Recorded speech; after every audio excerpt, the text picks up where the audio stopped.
وأقسطوا إن الله يحب المقسطين জোরে বলি আল্লাহু আকবার।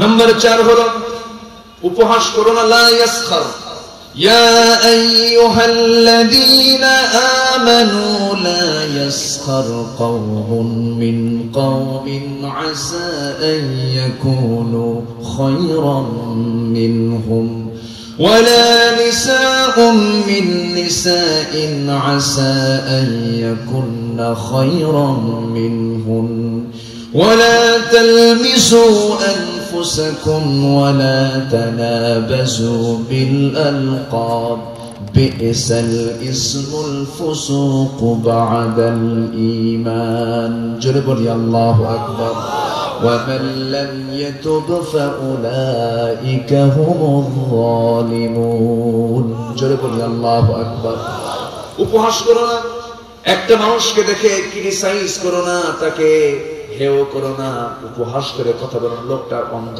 কানা মানুষ, কানা বলে ডেকো না। খাটো মানুষ বাঁচো বলে ডেকো না।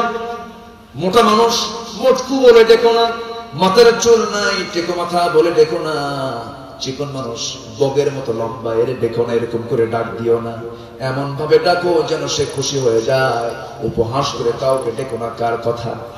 আসতে বলতেন না, কার কথা? আল্লাহর কথা। আমার ভাইয়েরা, নাম্বার 5 হলো শুধু পুরুষরা এটা করবে কেন, নারীদের ক্ষেত্রেও যেন হয়। কোন নারী কোন নারীকে উপহাস করতে যাবে না, এই কাজগুলো করা যাবে না। নাম্বার 6 হলো লা তালমিসু, অপমান করা যাবে না। একজনের সম্মান আছে না নাই বলেন? সম্মানের জায়গায় কোনো আঘাত করা যাবে না, সম্মানকে লঙ্ঘন করা যাবে না। ওয়ালা তানাবাসু, একে অপরের প্রতি দোষারোপ করো না, দোষ চাপায় দিও না। একজনের দোষ আরেকজনের উপরে চাপায় দিও না। এটাও বড় বড় অপরাধের মধ্যে একটা বড় অপরাধ। আমার বন্ধুগণ, নাম্বার 8 হলো তোমরা কুধারণা করো না। কুধারণা আছে না নাই? মনে হয় লোকটা এই কাজটা করছে, মনে হয় মানে কুধারণা। মনে হয় মানে কি? কুধারণা। এই জাতীয় কোন কাজ বান্দা ইমানদার বান্দা কখনো করবে না।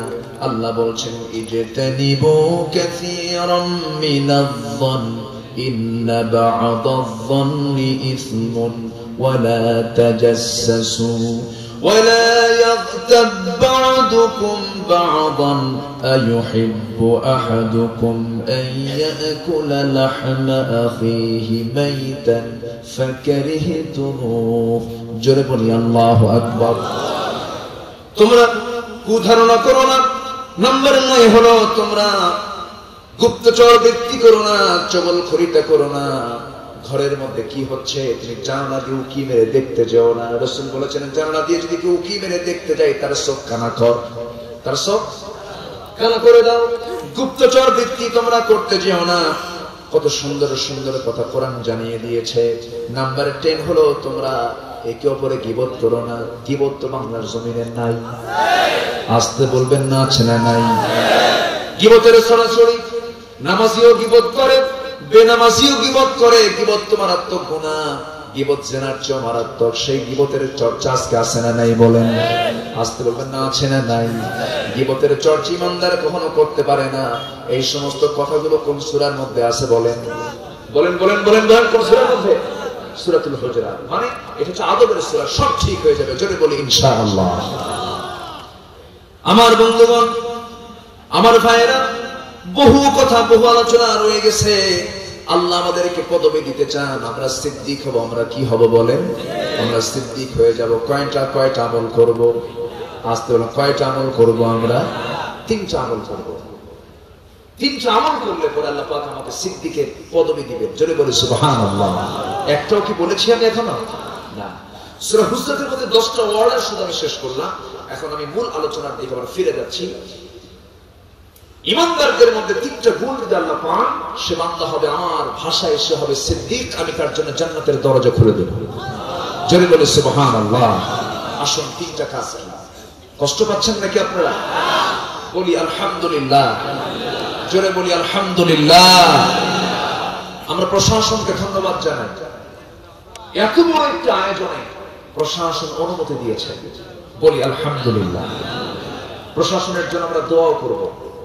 শুনুন, মাহফিল বন্ধ হয় না। মাহফিল কে বলেছে বন্ধ হয়? মাহফিল সরকার থেকে কোনো প্রজ্ঞাপনও জারি হয়নি যে মাহফিল হবে না, চলবে না। মাহফিল বন্ধের পিছনে কিছু ইন্ধন যোগাই হলো কিছু হিংসুটে মানুষ, আছে না নয়? কুড়াল বাঁশ কাটে, কুড়াল বাঁশ কাটে, তো বাঁশ কুড়ালকে বলে কুড়াল এত কাটা কাটলি কি থাম। কুড়াল বলে বাঁশ আমি তো তোর কাটতে চাই না, তোরই জাতি ভাই আমার মধ্যে ঢুকে কাটে। কি কথা কি বোঝা গেল? এই মাহফিলকে বন্ধ করার জন্য যে শত্রু নাই তাও বলা যাবে না, আছে না নাই বলেন তো? একটা পক্ষ ওদের গায়ে অ্যালার্জি হয়, কি হয়? ওই সমস্ত লোকের চরিত্র হলো ওরা কোথাও স্থির থাকে না, ওদের মধ্যে কোনো স্থিরতা নাই, ওরা সব জায়গায় থাকে মাছির মতো। কিসের মতো? মাছি। আরেকটা আছে মৌমাছি। আরেকটা কি মাছি? মৌমাছি। মৌমাছি আর মাছি কি এক? মৌমাছি কয় জায়গায় বসে? খারাপ জায়গা না ভালো জায়গায়? আর মাছি একদম জায়গা মতো বসে, ঠিক কিনা? মানে জায়গা মতো বসে, মানে ভালো জায়গায় বসে, সবচেয়ে নোংরা জায়গায় বসে। কিন্তু মৌমাছি মৌচাকে থাকে। কোথায় থাকে? মৌচাকে। এর বাইরে সে কোথাও নোংরামি করতে যায় না, গেলেও মধুগুলো নিয়ে আসে। ওয়াউহা ইলান নাহলি আন ইত্তাখিযি মিনাল জিবালি বুয়ুতা। ও নাপাক কোনো জায়গায় যায় না, ওর মধ্যে এই দিকটা ভালো। তো আমরা নিয়ে আসবো চরিত্র মাছির না মৌমাছির? মাছির চরিত্র না মৌমাছির চরিত্র? মৌমাছির চরিত্র আমরা নিয়ে আসবো। সব জায়গায় আমরা বসবো,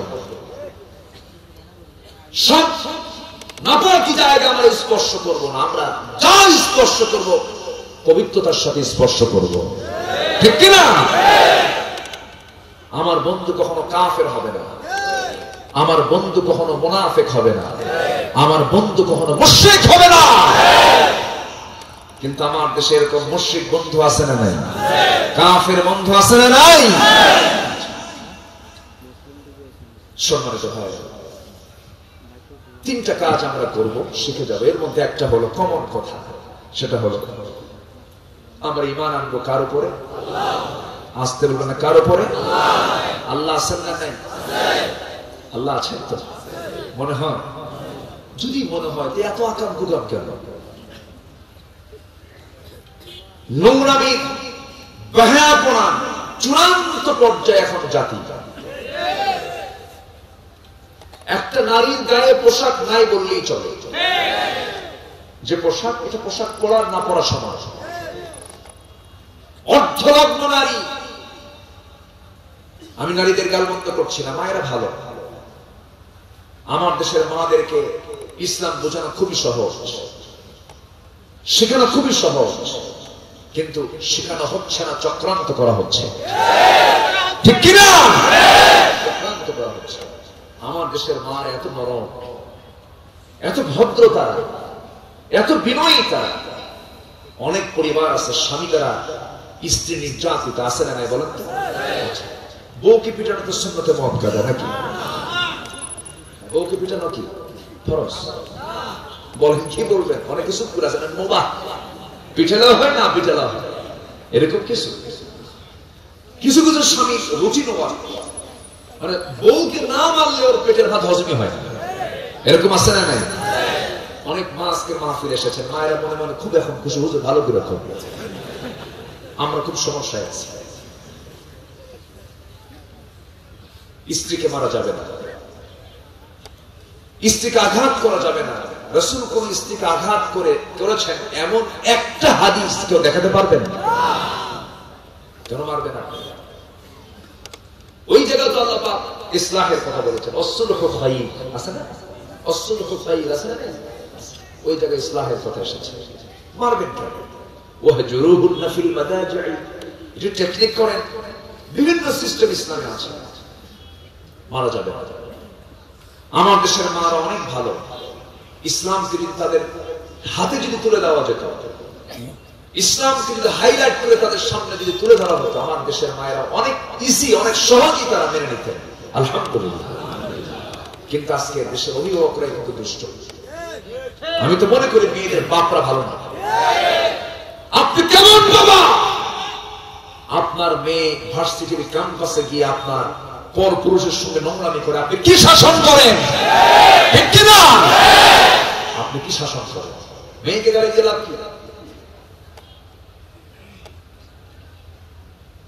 রুটিন ওয়ার্কের মতো প্রথম দিন একদিন করে ছেলের কোলে মেয়ে মাথা দিয়ে থাকে, আবার আরেকদিন মেয়ের কোলে ছেলে মাথা দিয়ে থাকে, আর পাশে প্রশাসন পাখা দিয়ে বাতাস করে। বাতাস যদি একটা বের হাত প্রশাসনের একটা লাঠির পেটন যদি পিছনে পড়তো, সব ভুল ঠিক হয়ে যেত। সব এগুলোকে অ্যাভেলেবল করে দিয়েছে, সহশিক্ষাকে অ্যাভেলেবল করে দিয়েছে, গ্রুপ স্টাডিকে ইজি করে দিয়েছে। গ্রুপ স্টাডি দিয়ে গেছে আনুষ্কা দিহানের সঙ্গে আরো 4-5 বন্ধু নিয়ে তারা গ্রুপ স্টাডিতে বসেছে। আনুষ্কা দিহানের অপরাধ, এটা মেনে নিচ্ছি, কিন্তু অবশ্যই পারিবারিক ভাবে অপরাধ আছে না নাই? আসতে বলবেন না, আছে না নাই? আপনি কেমন মা? আপনার মেয়েকে আপনি একা পাঠান? আপনি কেমন মা হয়েছেন? অতএব আমাদের সতর্ক হওয়ার দরকার আছে না নাই? আসতে বলবেন না, আছে না নাই? সতর্ক হতে হবে, সন্তানকে শাসন করতে হবে, সন্তানকে পর্দার পরিবেশ বুঝাতে হবে, সন্তানকে দ্বীন বুঝাতে হবে, সন্তানের হাতে সবার আগে তুলে দিতে হবে কোন কিতাব? কোরআনের হাতে সন্তানের সিনায় কোরআন তুলে দেন, কোরআন আপনার সন্তানকে গাইড দেবে। যদি বলে সুবহানাল্লাহ, কোরআন আপনার সন্তানকে গাইড দেবে। আপনি কোরআন তুলে দিবেন না, আপনার সন্তান চরিত্রবান হতে পারে না। আমার ভাইয়েরা, ঈমান আগে আনতে হবে, আল্লাহকে বিশ্বাস করতে হবে। আমার আল্লাহ, তিনি আমাকে সৃষ্টি করেছেন, এমনি এমনি সৃষ্টি করেন নাই। আমি পৃথিবীতে এসেছি, নির্দিষ্ট সময় থাকার পর আমি তার কাছে চলে যাব। বিচার করবেন কে? বিচারের দিন আছে না নাই? সন্দেহ লাগে নাকি? আল্লাহ বলছেন, শোনো মুত্তাকি কারা, শুনে নাও, গুণগুলো তোমরা বুঝে নাও। সবাই আমার সঙ্গে ঠোঁট মিলিয়ে মিলিয়ে বলুন, খুব কমন কথা।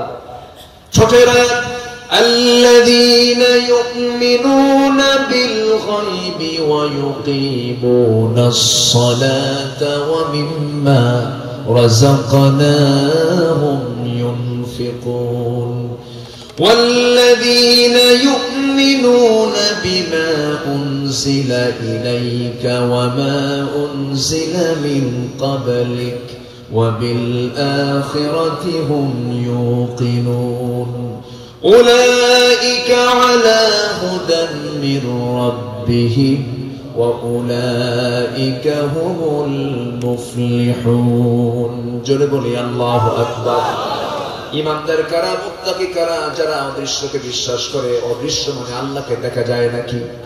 আসতে বলুন না, দেখা যায় নাকি? আমরা বিশ্বাস করেছি কাকে? আল্লাহকে আমরা বিশ্বাস করেছি। আমাকে সৃষ্টি করেছেন কে? এই সৃষ্টির মধ্যে কোনো খুঁত আছে নাকি? আমার মাথা থেকে পা পর্যন্ত যে সৃষ্টির দিকে আপনি তাকান, যে পার্শ্বের দিকে আপনি তাকান, যে অঙ্গের দিকে আপনি তাকান, কি নিখুঁত করে তিনি আমাকে সৃষ্টি করেছেন। কোথাও কোনো গ্যাপ রাখেন নাই, শুধু সৃষ্টি করেন নাই, ব্যালেন্স করে দিয়েছেন, ভারসাম্য করে তিনি তা সৃষ্টি করেছেন। আল্লাযী খালাকাকা ফাসাওয়াকা ফাআদালাকা ফি আইয়ি সূরাতিন মা শাআ রাক্কাবাক কাল্লা বাল তুকাযযিবুনা বিদ্দীন ওয়া ইন্না আলাইকুম লাহাফিযীন কিরামান কাতিবিনা ইয়ালামুনা মা তাফআলুন। জোরে বলি আল্লাহু আকবার। কি সুন্দর করে বানিয়েছেন দুটো চোখ। এই চোখটা কত সুন্দর টানা টানা করে বানিয়ে দিয়েছেন। নারীর সুন্দরী চোখ দেখে পুরুষের আকৃষ্ট হয়। পুরুষ যখন নারীর চোখের দিকে তাকায়, তার নজরটা তার দিকে পড়ে যায়। কিন্তু বান্দার হিসাব তো করা উচিত, ওই নারীর চোখ যদি এত সুন্দর হয়, আমার আল্লাহরও কত সুন্দর। জোরে বলে সুবহানাল্লাহ। সকল সৌন্দর্য কার? আসতে বলবেন না, কার? সব সৌন্দর্যের মূল হচ্ছেন আমার আল্লাহ তাআলা। এই চোখটা তিনি বানিয়ে দিয়েছেন। শুধু বানিয়ে দিয়ে ক্ষান্ত হন এই চোখটাকে আল্লাহ রাব্বুল আলামিন কেমনে টিকে রাখা যায় তারও ব্যবস্থা করেছেন। চোখের মধ্যে পানি আছে না নাই? আসতে বলবেন না, পানি আছে না নাই? কান্না করলে কি আসে? আবার চোখের মধ্যে ধুলাবালি ঢুকলে কি আসে? পানি আসে। এই পানিটা কি টিউবওয়েলের পানি নাকি? এই পানিটা কিসের পানি? যদি আমরা গবেষণা করি, এটা কোনো টিউবওয়েলের পানি না, সাধারণ কোনো পানি নয়। এটা এমন এক প্রকার পানি আল্লাহ রাব্বুল আলামিন বানিয়ে রেখেছেন চোখের ভিতরে। যদি সাধারণ কোনো পানির মতো পানি যদি হতো তাহলে কি হতো? সাধারণ পানি হলে পরে -ডিগ্রি তাপমাত্রা, যেখানে -10, -15 এরকম তাপমাত্রা দূষিত এলাকায় যদি এরকম পানি যদি মাত্র চোখের মধ্যে আল্লাহ পাক রেখে দিতেন তাহলে কি হতো? বরফ জমে যেত, চোখটা নড়তো না, নড়াচড়া করতো না, চোখটা নষ্ট হয়ে যেত, বরফ হয়ে যেত চোখের পানিগুলো। কিন্তু আল্লাহ রাব্বুল আলামিন চোখের মধ্যে যে পানিটা রেখে দিয়েছেন সেই পানিটা, ওর মধ্যে শুধু পানি নেই, পানির পাশাপাশি শ্লেষ্মা আছে, এর মধ্যে কিছু তেল আছে, এর মধ্যে ইলেকট্রোলাইট, এর জটিল কিছু মিশ্রণ আছে যা চোখের কর্নিয়াকে ঠিক রাখে, নড়াচড়া করতে সহায়তা করে। যখন কোন বান্দার চোখের মধ্যে কোনো জাম ঢুকে যায়, যখন কোনো ধুলাবালি ঢুকতে নেয়, যখন কোনো ভাইরাস ঢুকতে নেয়, এই পানি বের করে দিয়ে সমস্ত ভাইরাস থেকে আল্লাহ রাব্বুল আলামিন চক্ষুটা হেফাজতে রেখে দেন। কেন এই চক্ষুটা হেফাজতে রেখে দিয়েছেন? আল্লাহ বলছেন, বান্দারে চোখটা যদি হারিয়ে ফেলিস আমার সৃষ্টিগুলো দেখবি কেমনে? এই যে বারাইয়ার হাট হয়ে যখন গাড়ি নিয়ে আসতেছিলাম, এত সুন্দর করে আল্লাহ রাব্বুল আলামিন গাছগাছালিগুলো বানিয়ে দিয়েছেন, পাহাড়গুলো বানিয়ে দিয়েছেন। এই পাহাড়গুলো দেখতে বলেছেন কে?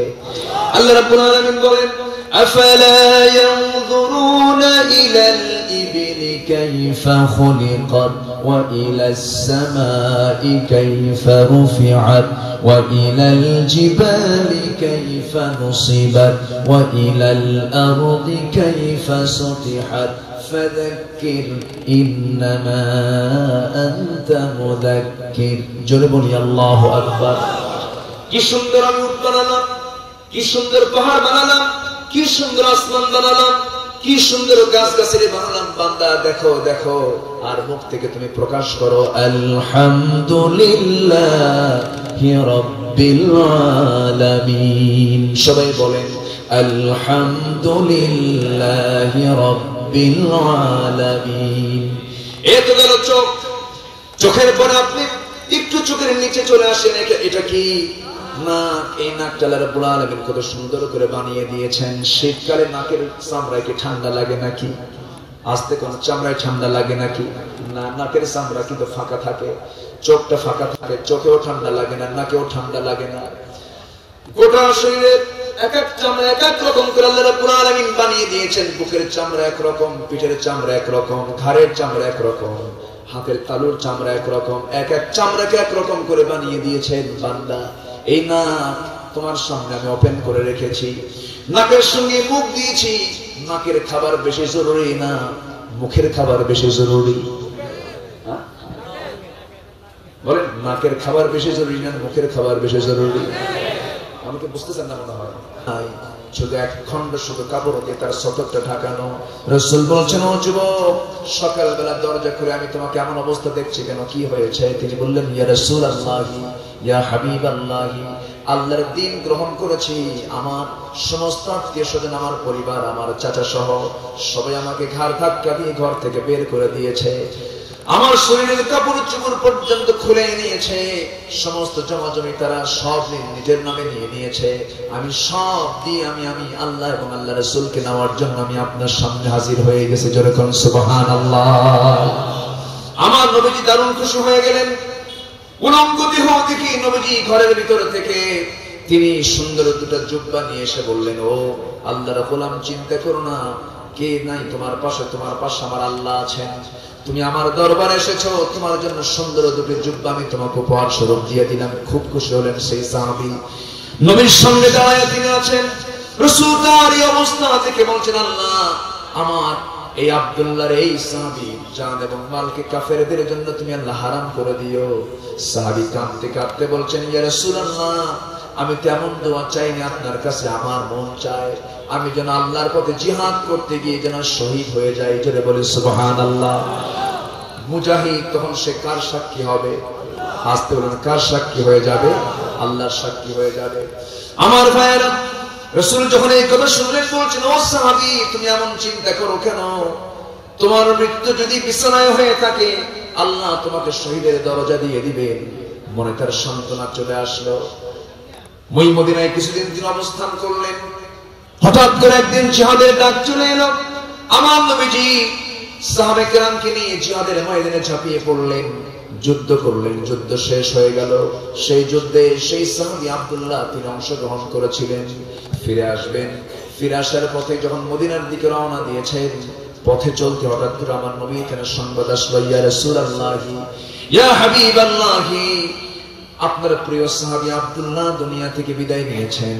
আমার নবী শোনা মাত্রই চোখের পানি আটকাতে পারলেন না, কাঁদতে কাঁদতে বলছেন, সাহাবীরা রে, যে আব্দুল্লাহ দুনিয়া থেকে বিদায় নিয়েছে সে আমার খুব প্রিয় সাহাবী, দিন গ্রহণ করতে দারুণ তার কষ্ট হয়েছে।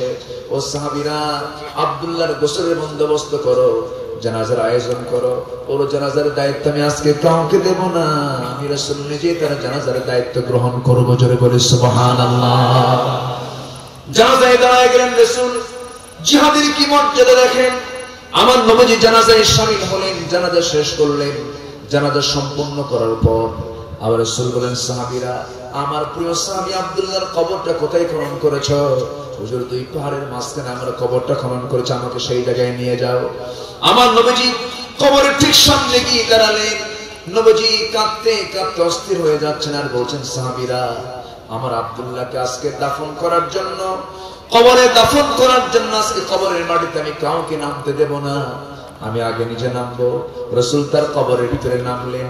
কবরের মধ্যে নামার পর হাত দুইটা আগায় দিয়েছেন আর বলছেন, আবু বকর তুমি আমার ডানে নামো, ওমর তুমি আমার বামে নামো।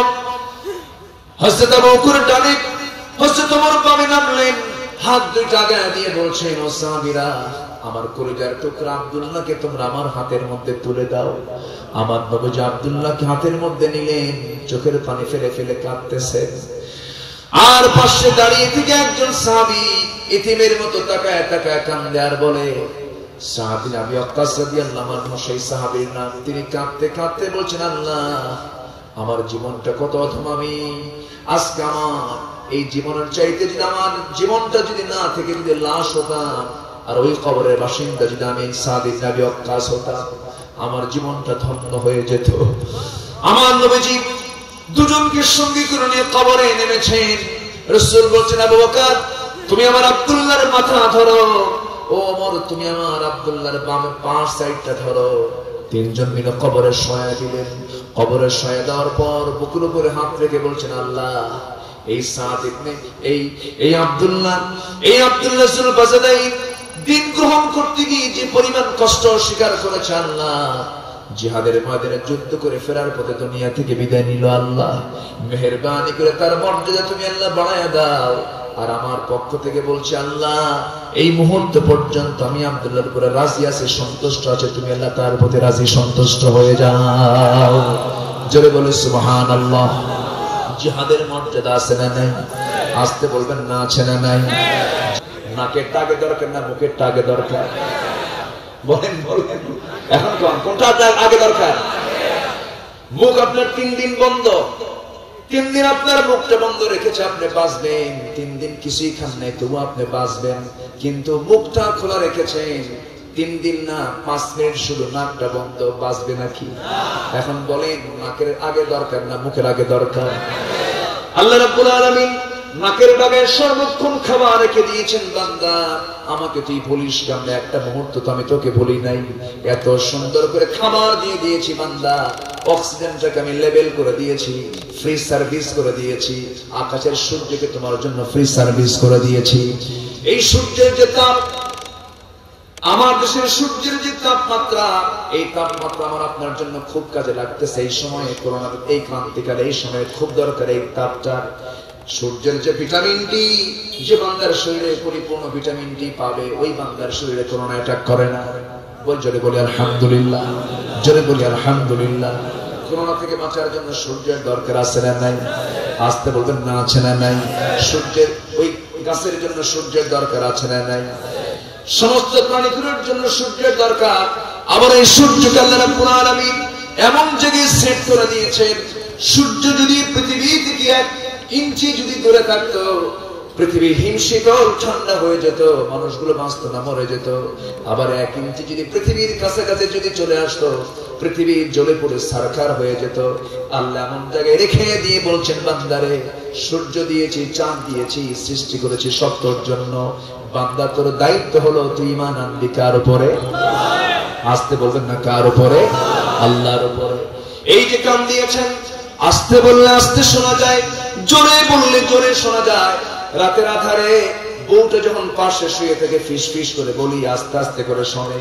আবার যখন দিনের বেলা যখন মানুষের সঙ্গে কথা বলি, কর্মচারীর সঙ্গে জোরে জোরে বলি, জোরে জোরে শোনে। এর জন্য কানে একটা শ্রবণ কোষ আছে। আল্লাহ প্রত্যেকটি কানের মধ্যে আল্লাহ রাব্বুল আলামিন 1 লক্ষ 1 লক্ষ 2 লক্ষ শ্রবণ কোষ দিয়ে দিয়েছেন। জোরে বলে সুবহানাল্লাহ। মুখের ভিতরে খাবার স্বাদ নেবার জন্য জিহ্বা দিয়েছেন। এই জিহ্বার ভিতরে কত স্বাদ দিয়েছেন, এমন একটা মেশিন সেট করে দিয়েছেন। মার পেট থেকে জিহ্বাটা নিয়ে এসেছি, ওই মেশিনের উপরে যখন কোনো খাবার পড়ে যায়, ওই খাবারটা আগে নেওয়ার আগে নাক আগে সিগন্যাল মারে, এটা টাটকা না বাসি। সুবহানাল্লাহ বলা যাবে না? কিন্তু জোরে বলুন সুবহানাল্লাহ। নাক সিগন্যাল মেরে দিল, এটা খাবি, এটা খাবি না, দুর্গন্ধ সুগন্ধ, খাবার উপযোগী অনুপযোগী, এটা নাক আগে সিগন্যাল মেরে দিল, ঘ্রাণটা দিয়ে দিল, ব্রেনে সাপ্লাই হয়ে গেল। বললো এটা পজিটিভ, এটা নেগেটিভ। এরপর খাবারটা মুখের মধ্যে নিলাম, জিহ্বার কাজ শুরু হয়ে গেল। জিহ্বা বলছে এটা গরু গোশত, জিহ্বা বলতেছে এটা খাসির গোশত, জিহ্বা বলতেছে এটা মুরগি, এটা হচ্ছে কি বলে হাঁস, এটা হচ্ছে আপেল, এটা হলো বেদানা। এই যে একটা জিহ্বার ভিতরে হাজারো স্বাদ তুলে আল্লাহ রাব্বুল আলামিন দিয়ে দিয়েছেন। পৃথিবীর কেউ যা তোমার জন্য করলো না, যিনি আল্লাহ তোমার জন্য করলেন, সে আল্লাহর প্রতি আমরা ঈমান আনবো। আল্লাহ বলছেন, শোনো, 3টা গুণ যদি তুমি অর্জন করো, ইন্নামাল মুমিনুনা আল্লাযীনা আমানু বিল্লাহি ওয়া রাসূলিহি সুম্মা লাম ইয়ারতাবু। ঈমান তোমাকে আনতে হবে আল্লাহর উপরে। নাম্বার 2 হলো তোমার রাসূলের প্রতি ঈমান আনতে হবে। আল্লাহকে মানলাম, রাসূলকে মানলাম না, হবে নাকি? আস্তে বলেন, কেন হবে নাকি? আল্লাহকে মানতে হবে, রাসূলকে মানতে হবে, দুজনের প্রতি আমাকে আপনাকে ঈমান আনতে হবে। এবং রাসূলকে যে মানবো জীবনের এক জায়গায় না সব জায়গায়। আস্তে বলবেন না, এক জায়গায় না সব জায়গায়।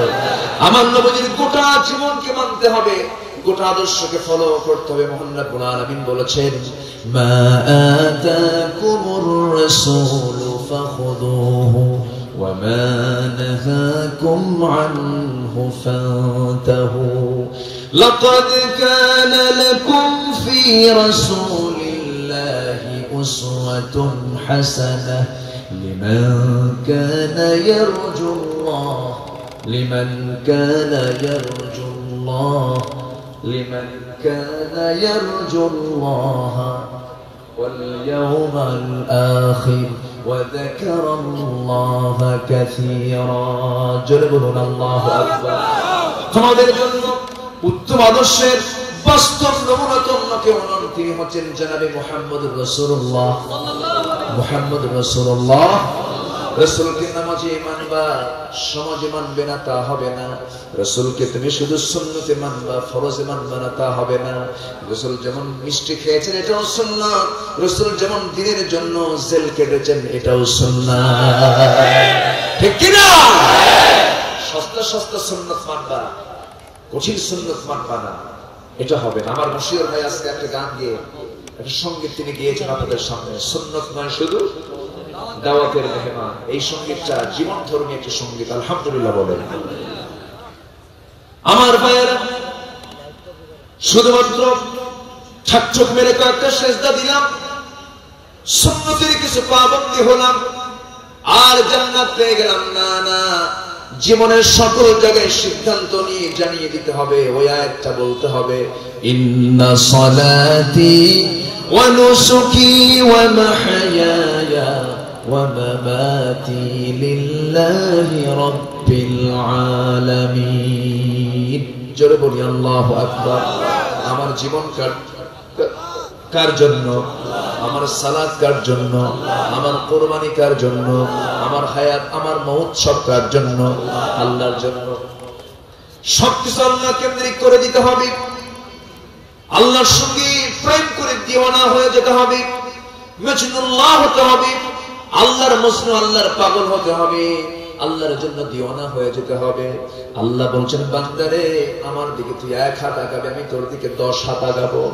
বান্দা তুই আমার দিকে হেঁটে হেঁটে আসবি রে বান্দা, আমি তোর দিকে দৌড়ে দৌড়িয়ে যাবো। জোরে বলে সুবহানাল্লাহ।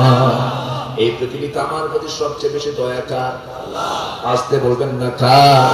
আল্লাহর দয়া সবচাইতে বেশি। এজন্য আমরা আল্লাহকে বিশ্বাস করব, আল্লাহর প্রতি আমরা ঈমান আনবো।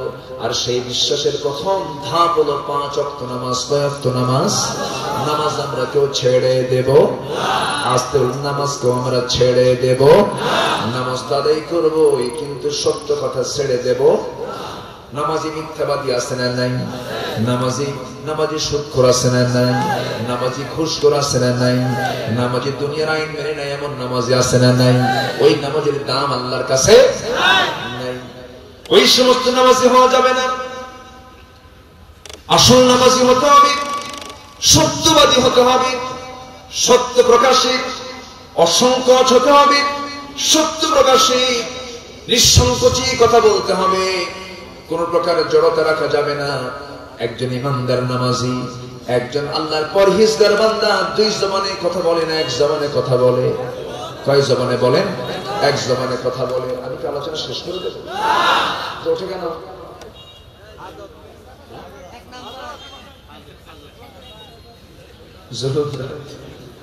যাবে না তোরা? তো উঠতেছেন কেন? কেউ উঠবেন? এতগুলো লোকের মাঝে, হাজার হাজার মানুষের মাঝে 2-1 জন করে উঠলে আরেকজন তো কষ্ট পায়। আর কিছু সময়, রাত তো বেশি হয়নি আজকে। আমি না হয় সর্বোচ্চ না হয় আর 1 ঘন্টায় কথা বলবো। এই তো থাকবেন না সবাই? জোরে বলি ইনশাআল্লাহ। আমরা কেউ উঠবো না, জোরে বলি ইনশাআল্লাহ। খুব যদি জরুরি হয় ভিন্ন কথা।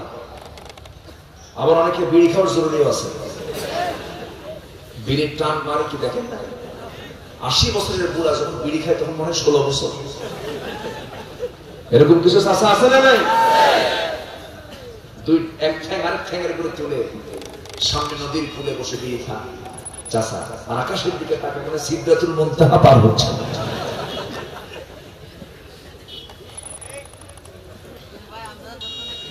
আমার মানে এই বিড়িটা এতটাই ইজি হয়ে গেছে আমার দেশে, এই নেশা, এটার ফতুয়া দেওয়া কঠিন। 1 একটা অঞ্চলে 1 একটা ফতুয়া, 1 একটা অঞ্চলে দেন লাগে কি করবে? থাক, বসে না। 1 একটা অঞ্চলে 1 একটা ফতুয়া। রাজশাহী অঞ্চলে বিড়ি খাওয়া হলো মাকরুহ, সিলেটে হলো মুবাহ, চট্টগ্রামে হলো সুন্নাহ, আর চট্টগ্রামে বিড়ি খাওয়া হলো ফরজ, নওয়াজিব। এই হচ্ছে অবস্থা। কি টানা টানে, মানে বান্দার টান দেখে মনে হয় সুন্নতে আদম। কিন্তু পৃথিবীতে কোন নবী কি বিড়ি খেয়েছেন? কোন পয়গম্বর বিড়ি টানছেন? কি টানা টানে। পান খান, সমস্যা নেই, পান আপনি খান। পান একটা গাছের পাতা, এই রস স্টমাকের জন্য ভালো। পান খাবো, সমস্যা নেই। 2টা 3টা 4টা পান খাবার শেষে একটু খেলে পরে বমি ভাব দূর হয়ে যায়, ভালো এটা। কিন্তু কিছু কিছু লোক আছে এত পান খাওয়া ডান ডালে বাম ডালে, ঘুমের মধ্যে হপ হপ করে এত পান খাওয়া। আচ্ছা, পান খা, কিন্তু পানের সাথে আবার হাকিমপুরি রহমতুল্লাহ আলাইহি কি এগুলো আছে না নাই? এগুলো করা যাবে না। তো হাকিমপুরের ভিতরে যা আছে, বীরের মধ্যে কি আছে? তাই তো, গাছ কয়টা? গাছ কয়টা? তাহলে হলো কি? আমরা এগুলো নেশা থেকে নিজেকে পরহেজ রাখবো। জোরে বলি ইনশাআল্লাহ। আর জোরে বলি ইনশাআল্লাহ। আমার নবীজির পকেটে সর্বক্ষণ মেসওয়াক থাকতো, মেসওয়াক বের করতে। এবং নবীজির জীবনের শেষ আমল হলো দুনিয়া থেকে বিদায় হওয়ার পূর্বে মেসওয়াক করে বিদায় হওয়া। আমার নবীজি যখন একটা হাসি মারতেন, দাঁতগুলো মুক্তোর দানার মতো ঝিলিক মারতেন। পান খাইয়া তরমুজের পিসি বানায় রাখছেন, এটা কেমন হলো বলেন? এটা মুখটাতে একটু পরিষ্কার রাখা দরকার, ঠিক কিনা? আমি অনেক কষ্ট দিয়ে ফেললাম আপনাদের। আমরা এগুলো খেয়াল করবো, জোরে বলি ইনশাআল্লাহ। ইমানদার প্রত্যেকটি কাজই হবে ফিটফাট, ইমানদার হবে প্রত্যেকটি কাজই হবে সে একদম টিপটপ। ইমানদার কি নোংরা থাকবে না পরিচ্ছন্ন থাকবে? পরিচ্ছন্ন, তার সব কিছু হবে পরিচ্ছন্ন, ফ্রেশ হবে। তার সে কখনো জঙ্গলের মতো থাকবে না, সে সবসময় পরিচ্ছন্ন মন, পরিচ্ছন্ন কাজ, পরিচ্ছন্ন পরিবেশ নিয়ে সে থাকবে। সম্মানিত ভাই, কথায় কথা বাড়ে। তাহলে আমরা ঈমান এনেছি এক নাম্বার কার উপরে? নাম্বার 2 মুহাম্মদ সাল্লাল্লাহু, রাসূল যাকে শ্রেষ্ঠ বলেছেন, পৃথিবীর কেউ তাকে যদি নিকৃষ্ট বলে এতে কোনো যায় আসে? রাসূল বলেছেন 10টা কাজ যার মধ্যে থাকবে সে শ্রেষ্ঠ, যদি বলে সুবহানাল্লাহ। এটা আজকে আমরা শিখে যাই। রাসূল বলেছেন কোন লোকটা শ্রেষ্ঠ আল্লাহর কাছে? খায়রুকুম মান তাআল্লামাল কুরআনা ওয়া আল্লামা, যে নিজে কোরআন শিখলো অপরকে শিখালো, সে শ্রেষ্ঠ। নাম্বার 2, কে শ্রেষ্ঠ? যার চরিত্র সুন্দর। ইন্না খিয়ারাকুম আহসিনুকুম আখলাকান, তোমাদের মধ্যে সেই লোকটা শ্রেষ্ঠ যার চরিত্র সুন্দর, জোরে বলে সুবহানাল্লাহ। নাম্বার 3, ওই লোকটা শ্রেষ্ঠ যে ঋণটা পরিশোধ করে। ইন্না খিয়ারাকুম আহসানুকুম কাদা, যে ব্যক্তি কাজা অর্থাৎ ঋণটাকে যে পরিশোধ করতে পারলো সেই লোকটা শ্রেষ্ঠ, জোরে বলি সুবহানাল্লাহ। অনেক ইমানদার আছে কোটি কোটি টাকা ঋণ আছে না নাই? ইমানদার কখনো ঋণী ব্যক্তি হবে না। ঋণ মারাত্মক বিষয়। রাসূলের জন্য বলেছেন শ্রেষ্ঠ লোক সেই যে ঋণটা পরিশোধের জন্য তৎপর হয়ে যায়।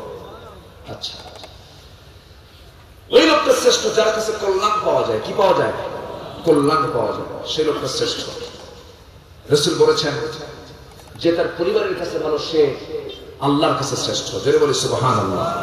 খায়রুকুম খায়রুকুম লিআহলিহি ওয়া আনা খায়রুকুম লিআহলি, তোমরা তোমাদের পরিবারের কাছে ভালো হও, শ্রেষ্ঠ হও, আমি আমার পরিবারের কাছে শ্রেষ্ঠ, জোরে বলি আলহামদুলিল্লাহ। এরপরে সেই লোকটা শ্রেষ্ঠ যে তার হায়াতটা লম্বা পেয়েছে। খায়রুকুম আতওয়ালুকুম আ'মারা ওয়া আহসানুকুম আ'মালা, লম্বা হায়াতে লম্বা আমল করেছে, জোরে বলি আলহামদুলিল্লাহ। আচ্ছা, এরপর সেই লোকটাই শ্রেষ্ঠ খায়র যে মানুষের কল্যাণ করে। খায়রুন নাসি মান ইয়ানফাউন নাস, খায়রুন নাসি আনফাউহুম লিন-নাস, সেই লোকটা শ্রেষ্ঠ যে মানুষের কল্যাণ করে। আচ্ছা, এরপর পরিচ্ছন্ন এবং সত্যবাদী, এই দুটো লোক হচ্ছে শ্রেষ্ঠ। তিনি বলেছেন সাদুকুল লিসান মাহমুমুল কলবি সাদুকুল লিসান, এই দুটো গুণ যার মধ্যে থাকবে সে শ্রেষ্ঠ, জোরে বলি সুবহানাল্লাহ। আচ্ছা, এরপরে সর্বোত্তম সঙ্গী যার জীবনে আছে সে শ্রেষ্ঠ, বলি আলহামদুলিল্লাহ, জোরে বলি আলহামদুলিল্লাহ। আচ্ছা, এরপরে নাম্বার 10 হলো ওই বান্দা আল্লাহর কাছে শ্রেষ্ঠ যে ব্যক্তি মুজাহিদ। যে ব্যক্তি কি? মুজাহিদ। খায়রুন নাসি মানজিলাতান রাজুলুন আলা মাতনিন ফারসিহি ইউখিফুল আদুওয়া ওয়া ইউখিফুনাহু, যে ব্যক্তি মুজাহিদ জিহাদের প্রান্তরে ছুটিয়ে পড়ে সেই বান্দা আল্লাহর কাছে শ্রেষ্ঠ, জোরে বলে সুবহানাল্লাহ। এই 10টা হাদিস বলেছেন মুহাম্মদ সাল্লাল্লাহু আলাইহি ওয়াসাল্লাম। রাসূলকে যদি আমরা মানি, তার আদর্শ আমরা মানবো না, তার কথাগুলো আমরা মানবো না, জোরে বলে ইনশাআল্লাহ। এখন ঈমান তো আমরা এনেছি, ঈমান মানে হলো পরীক্ষা। ঈমান মানে কি? পরীক্ষা। ঈমান মানে আবার বুঝবেন, ঈমানের ফলাফল হচ্ছে পরীক্ষা। ঈমান জানবে তার জীবনে পরীক্ষা আছে না নাই? তার জীবনে হুমকি ধামকি আছে না নাই? জেল জুলুম আছে না নাই? মামলা হামলা আছে না নাই? দেশ ত্যাগ আছে না নাই? যার জীবনে পরীক্ষা হয়নি তার ঈমান এখন আনা হয়নি। কথা কি বোঝা গেল? অনেকে বলে হুজুর আমি খুব ভাগ্যবান, আমার কোনো শত্রু নাই। এরকম লোক আছে না নাই? যে লোক বলে আমার কোনো শত্রু নাই, একটা শয়তান নাম্বার 1। এই পৃথিবীর সেরা মানুষ মুহাম্মদ সাল্লাল্লাহু, তার শত্রু আছে না নাই? তার শত্রু আছে না নাই? যে ব্যক্তি বলে আমি নিরপেক্ষ সে মুনাফিক। সে কি? আমার পক্ষ হচ্ছে, আমি কার দল? আসতে বলবেন না, আমি কার দল? আল্লাহর দল। সোজা করে বলে দিতে হবে, কাউকে তোয়াক্কা করা যাবে না। ইমানদার কাউকে বার্তা দেয় না। ইমানদার ভয় করে কাকে? ইমানদার কথা বলে বাঁকা কথা না, সোজা কথা। সোজা কথা। কি সুন্দর করে সাহাবীরা বলেছেন কথাগুলো, আল্লাহু আকবার। বিন্দু পরিমাণ কোনো ভয় পান নাই। নবীর হাতে বায়াত নিয়ে কালেমা পড়ে মুসলমান হলেন আবু যর গফারি। রাসূল বলেন, আবু যর, ইসলাম তো কবুল করেছো, এই কথা তুমি কাউকে বলো না, সোজা তুমি এই গুহা থেকে তোমার গোত্রে চলে যাও, মক্কার মানুষকে তুমি এই কথা জানায় দিও না। তিনি কাবার চত্বরে দাঁড়িয়ে মনে মনে ভাবলেন, এত বড় মহাসত্য আমি কেমনে আড়াল করি, কেমনে আড়াল করি। সবার চোখের সামনে বলে ফেললেন, আশহাদু আল্লা ইলাহা ইল্লাল্লাহু ওয়াহদাহু লা শারীকা লাহু ওয়া আশহাদু আন্না মুহাম্মাদান আবদুহু ওয়া রাসূলুহু। আমার ভাইরা, এই কথা বলা মাত্রই শুরু হয়ে গেল নির্যাতন, নিপীড়ন। এক পর্যায়ে মারতে মারতে রক্তাক্ত করে ফেলে দিল। আবু জেহেল বলল, তুমি কে, তোমার পরিচয়টা কি? আমি গেফার গোত্রের মানুষ। তাকে ছেড়ে দেওয়া হলো। আমার নবীজি অনেকদিন পর একদিন বলছেন, আবু যর, আমি তোমাকে মানা করেছিলাম, তুমি কেন এই কাজটা করতে গেলে? আবু যর বলেন, ইয়া রাসূলুল্লাহ, দিন যে গ্রহণ করেছি, এত বড় মহাসত্য আমি কেমন আড়াল করে আমি ঠিক থাকতে পারি না। জোরে বলেন সুবহানাল্লাহ। আমার ভাইয়েরা, আমাকে আপনাকে ভালো হতে হবে। ভালো হওয়ার জন্য সময় লাগে না। একজন সাহাবীর কথা মনে হলো। একজন সাহাবীর নাম হচ্ছে সাদ বিন মুআজ রাদিয়াল্লাহু তাআলা আনহু। ইসলাম কবুল করেছেন 32 বছর বয়সে, আর শহীদ হয়েছেন 37 বছর বয়সে। ইসলাম পেয়েছেন কয় বছর? আসতে বলুন না, কয় বছর? 5 বছর তিনি ইসলাম পেয়েছেন। মাত্র 5টি বছর ইসলাম তিনি পাওয়ার পর আল্লাহর দরবারে তিনি এত একজন দামি সাহাবী হলেন। আল্লাহ পাক তার প্রতি এত খুশি হয়েছিলেন যে রাসূল নিজে বলেছেন, আমার সাদ বিন মুআজ যখন দুনিয়া থেকে বিদায় হয়ে যায়, সঙ্গে সঙ্গে ইহতাজ্জাল আরশ, আল্লাহর আরশ পর্যন্ত কেঁপে উঠেছিল। জোরে বলে সুবহানাল্লাহ। কেন কেঁপে উঠেছিল? এর কারণ হলো সাদ বিন মুআজ আমার নবীর হাতে বায়াত গ্রহণ করে তিনি বদর অংশগ্রহণ করেছিলেন, উহুদে অংশগ্রহণ করেছিলেন। উহুদের প্রান্তরে নিজের আপন ভাই তিনি শাহাদাত বরণ করেছিলেন। আমর বিন মুআজ রাদিয়াল্লাহু তাআলা আনহু শাহাদাত বরণ করেছিলেন। আর খন্দকের যুদ্ধেও এই সাদ বিন মুআজ অংশগ্রহণ করলেন। যুদ্ধ চলতে চলতে এক পর্যায়ে শত্রু কর্তৃক তিনি আক্রান্ত হয়ে পড়লেন। শরীর থেকে রক্তক্ষরণ শুরু হয়ে গেল।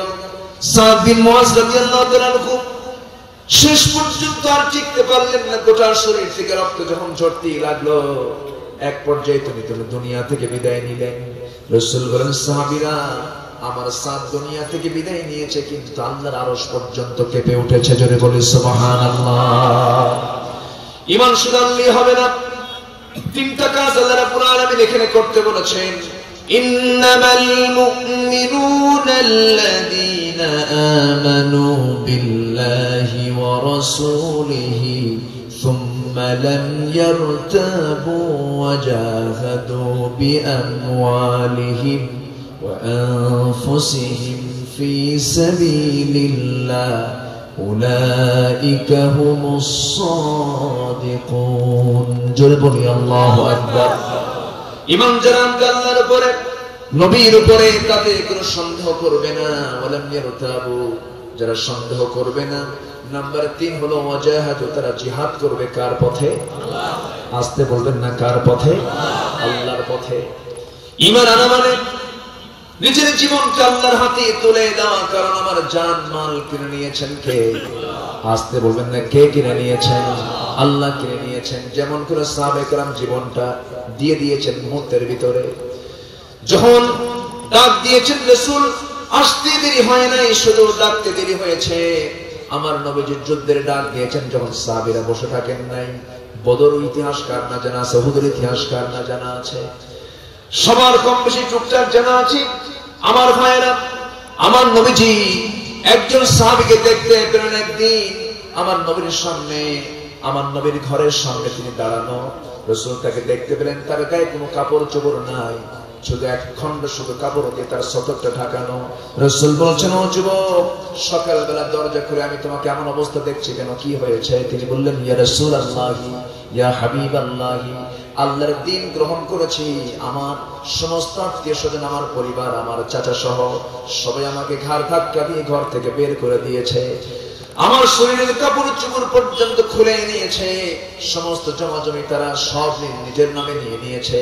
আমি সব দিয়ে আমি আল্লাহ এবং আল্লাহ রাসূলকে নেওয়ার জন্য আমি আপনার সামনে হাজির হয়ে গেছি। জোরে কোন সুবহানাল্লাহ। আমার নবীজি দারুণ খুশি হয়ে গেলেন। উলঙ্গ দেহ দেখি নবীজি ঘরের ভিতর থেকে তিনি সুন্দর দুটো জুব্বা নিয়ে এসে বললেন, ও আল্লাহর গোলাম, চিন্তা করো না, কে নাই তোমার পাশে আমার আল্লাহ আছেন। তুমি আমার দরবারে এসেছো, তোমার জন্য সুন্দর দুটো জুব্বা আমি তোমাকে উপহার স্বরূপ দিয়ে দিলাম। খুব খুশি হলেন সেই সাহাবী। নবীর সঙ্গে দাঁড়ায় তিনি আছেন। রাসূল তার এই অবস্থা দেখে বলছেন, আল্লাহ, আমার এই আব্দুল্লাহর এই সাহাবী জান এবং মালকে কাফেরদের জন্য তুমি আল্লাহ হারাম করে দিও। সাহাবী কাঁদতে কাঁদতে বলছেন, ইয়া রাসূলুল্লাহ, আমি তেমন দোয়া চাইনি আপনার কাছে, আমার মন চায় আমি যেন আল্লাহর পথে জিহাদ করতে গিয়ে যেন শহীদ হয়ে যাই। জোরে বলি সুবহানাল্লাহ। মুজাহিদ তখন সে কার সাক্ষী হবে? আসতে বলেন, কার সাক্ষী হয়ে যাবে? আল্লাহর সাক্ষী হয়ে যাবে। আমার ভাইয়েরা, রাসূল যখন এই কথা শুনলেন বলছেন, ও সাহাবী, তুমি এমন চিন্তা করো কেন? তোমার মৃত্যু যদি বিছানায় হয়ে থাকে, আল্লাহ তোমাকে শহীদের দরজা দিয়ে দিবেন। মনে তার সান্ত্বনা চলে আসলো। মদিনায় কিছুদিন তিনি অবস্থান করলেন। হঠাৎ করে একদিন জিহাদের ডাক চলে এলো। আমার নবীজি সাহাবে কেরামকে নিয়ে জিহাদের ময়দানে ঝাঁপিয়ে পড়লেন, যুদ্ধ করলেন। যুদ্ধ শেষ হয়ে গেল। সেই যুদ্ধে সেই সাহাবী আব্দুল্লাহ তিনি অংশগ্রহণ করেছিলেন। ফিরে আসবেন। ফিরে আসার পথে যখন মদিনার দিকে রওনা দিয়েছেন, পথে চলতে হঠাৎ করে আমার নবী এখানে সংবাদ আসলো, ইয়া রাসূলুল্লাহি, ইয়া হাবিবাল্লাহি, আপনার প্রিয় সাহাবী আব্দুল্লাহ দুনিয়া থেকে বিদায় নিয়েছেন। আমার নবী শোনা মাত্রই চোখের পানি আটকাতে পারলেন না, কাঁদতে কাঁদতে বলছেন, সাহাবীরা রে, যে আব্দুল্লাহ দুনিয়া থেকে বিদায় নিয়েছে সে আমার খুব প্রিয় সাহাবী। দিন গ্রহণ করতে দারুণ তার কষ্ট হয়েছে। ও সাহাবীরা, আব্দুল্লাহর গোসলের বন্দোবস্ত করো, জানাজার আয়োজন করো। ওর জানাজার দায়িত্ব আমি আজকে কাউকে দেব না, আমি রাসূল নিজে তার জানাজার দায়িত্ব গ্রহণ করব। জোরে বলি সুবহানাল্লাহ। জানাজায় দাঁড়ায় গেলেন রাসূল। জিহাদের কি মর্যাদা দেখেন। আমার নবীজি জানাজায় শামিল হলেন, জানাজা শেষ করলেন। জানাজা সম্পন্ন করার পর আবার রাসূল বলেন, সাহাবীরা, আমার প্রিয় সাহাবী আব্দুল্লাহর কবরটা কোথায় খনন করেছো? হুজুর, দুই পাহাড়ের মাঝখানে আমার কবরটা খনন করেছে, আমাকে সেই জায়গায় নিয়ে যাও। আমার নবীজি কবরের ঠিক সামনে গিয়ে দাঁড়ালেন। নবীজি কাঁদতে কাঁদতে অস্থির হয়ে যাচ্ছেন আর বলছেন, সাহাবীরা, আমার আব্দুল্লাহকে আজকে দাফন করার জন্য, কবরে দাফন করার জন্য আজকে কবরের মাটিতে আমি কাউকে নামতে দেব না, আমি আগে নিজে নামবো। রাসূল তার কবরের ভিতরে নামলেন। কবরের মধ্যে নামার পর হাত দুইটা আগায় দিয়েছেন আর বলছেন, আবু বকর, তুমি আমার ডানে নামো, ওমর তুমি আমার বামে নামো। হযরত আবু বকর ডানে, হযরত ওমর বামে নামলেন। হাত দুইটা আগায় দিয়ে বলছেন, ও সাহাবীরা, আমার কলিজার টুকরা আব্দুল্লাহকে তোমরা আমার হাতের মধ্যে তুলে দাও। আমার নবী আব্দুল্লাহকে হাতের মধ্যে নিলেন, চোখের পানি ফেলে ফেলে কাঁদতেছেন। আর পাশে দাঁড়িয়ে থেকে একজন সাহাবী ইতিমের মতো তাকায় তাকায় কান্দে আর বলে, সাহাবী আবু ওয়াক্কাস রাদিয়াল্লাহু আনহু সেই সাহাবীর নাম। তিনি কাঁদতে কাঁদতে বলছেন, আল্লাহ, আমার জীবনটা কত অধমামি। আজকে আমার এই জীবনের চাইতে যদি আমার জীবনটা যদি না থেকে যদি লাশ হতাম, আর ওই কবরের বাসিন্দা যদি আমি সাদ ইবনে আবি ওয়াক্কাস হতাম, আমার জীবনটা ধন্য হয়ে যেত। আমার নবীজি দুজনকে সঙ্গে করে নিয়ে কবরে নেমেছেন। রাসূল বলছেন, আবু বকর, তুমি আমার আব্দুল্লাহর মাথা ধরো। ও ওমর, তুমি আমার আব্দুল্লাহর বামে পাঁচ সাইডটা ধরো। তিনজন মিলে কবরে শোয়া দিলেন।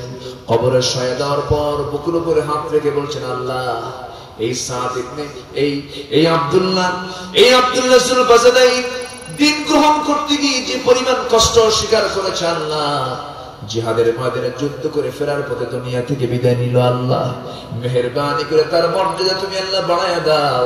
আর আমার পক্ষ থেকে বলছি, আল্লাহ, এই মুহূর্ত পর্যন্ত আমি আব্দুল্লাহর উপরে রাজি আছি, সন্তুষ্ট আছে, তুমি আল্লাহ তার প্রতি রাজি সন্তুষ্ট হয়ে যাও। জোরে বলে সুবহানাল্লাহ। জিহাদের মর্যাদা আছে না নাই? আসতে বলবেন, না আছে না নাই? জিহাদকে সন্ত্রাসের সঙ্গে লাগায় দেওয়া লোক কিছু আছে না নাই? জিহাদের সঙ্গে কি একরকম নাকি? জিহাদের কথা কে বলেছেন?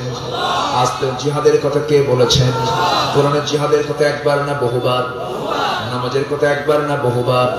নামাজ মানবা, জিহাদ মানবা না, তুমি মুনাফিকের কাতারে চলে গেছো। তুমি অন্যায় করবে, আমি প্রতিবাদ করতে পারবো না। অন্যায় প্রতিবাদ করাটাই হলো জিহাদ ফি সাবিলিল্লাহ। এই জমিন আল্লাহর দ্বীন কায়েম না হওয়া পর্যন্ত আমাদের সংগ্রাম চলবে। সবাই কি রাজি আছেন?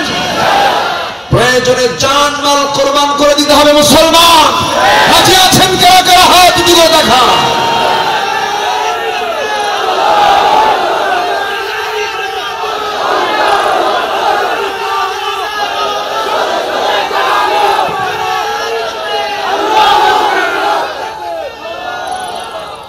আল্লাহ তুমি সবার হাতকে কবুল করে নাও।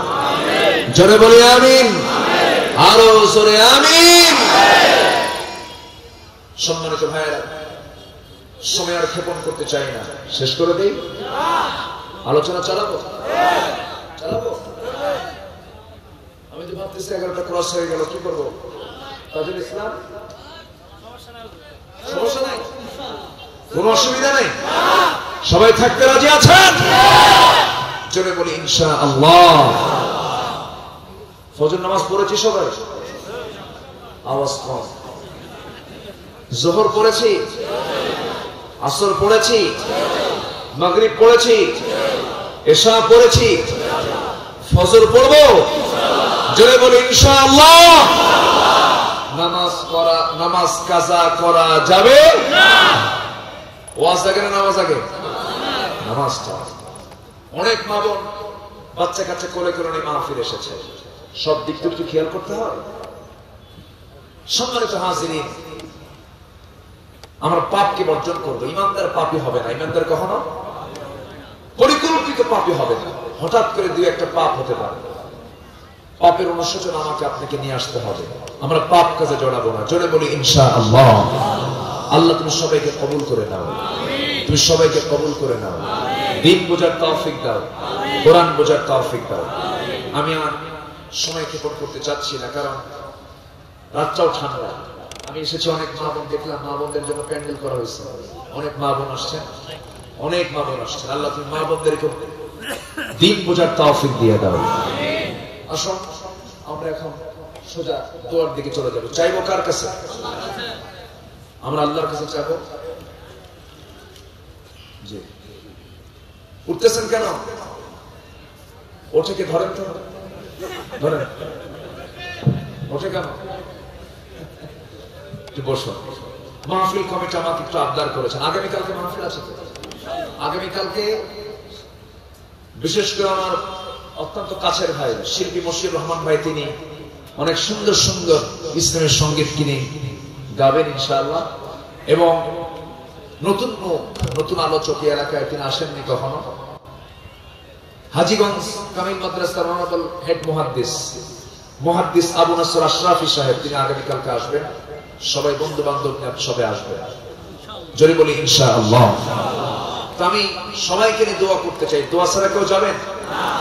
একসঙ্গে দোয়া করে যাই। তার আগে মাহফিল কমিটিটা আমার কাছে আবদার করেছেন, হুজুর আর্থিক কিছু সমস্যা আমরা একটু ফিল করছি। এবছর তো একটু সব দিক থেকে একটু হলো ঘাটতির বছর।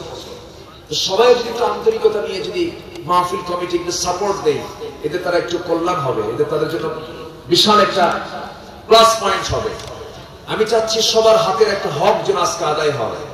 এই হাত দিয়েছেন কাজের জন্য, এই হাত দিয়েছেন দানের জন্য। আমরা সবাই যে যা পারি, আমরা ভলেন্টিয়ার ভাইদের কাছে যে যা পারি আমরা কম বেশি দেব। জিকির করে সুবহানাল্লাহ আলহামদুলিল্লাহ লা ইলাহা ইল্লাল্লাহ সুবহানাল্লাহ আলহামদুলিল্লাহ লা ইলাহা ইল্লাল্লাহ সুবহানাল্লাহ আলহামদুলিল্লাহ আরজলে সুবহানাল্লাহ আলহামদুলিল্লাহ। সাথে যাই না যাই তো। হ্যাঁ, ভলেন্টিয়ার যারা আছেন, স্বেচ্ছাসেবক ভাইরা যারা আছেন, কম বেশি সবাই তাদের হাতে দিয়ে দিবেন। আল্লাহ তুমি সবাইকে দিল থেকে মন থেকে কোরআনের জন্য, দ্বীনের জন্য দান করার তৌফিক তুমি আল্লাহ দিয়ে দাও। জোরে বলি আমিন, আরো জোরে আমিন।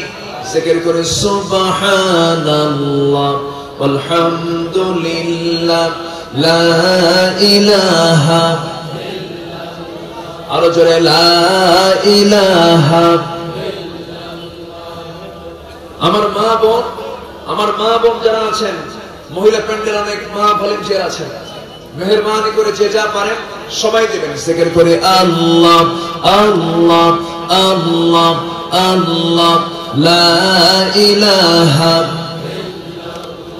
সুবহানাল্লাহ আলহামদুলিল্লাহ, আরো জোরে লা ইলাহা ইল্লাল্লাহ লা ইলাহা ইল্লাল্লাহ সুবহানাল্লাহ আলহামদুলিল্লাহ লা ইলাহা সুবহানাল্লাহ আলহামদুলিল্লাহ লা ইলাহা সুবহানাল্লাহ আলহামদুলিল্লাহ। আল্লাহ আল্লাহ আল্লাহু লা ইলাহা ইল্লাহু সুবহানাল্লাহ আলহামদুলিল্লাহ। সবাই বসে পড়ুন, যে যেখানে আছেন সবাই বসে পড়ুন। আমরা চাইবো কার কাছে? আল্লাহর কাছে আমরা চাইবো। সবাই বসে পড়ুন, আমরা আল্লাহর কাছে চাইবো সুবহানাকাল্লাহুম্মা আশহাদু আল্লা ইলাহা ইল্লা আনতা আস্তাগফিরুকা ওয়া আতুবু ইলাইক।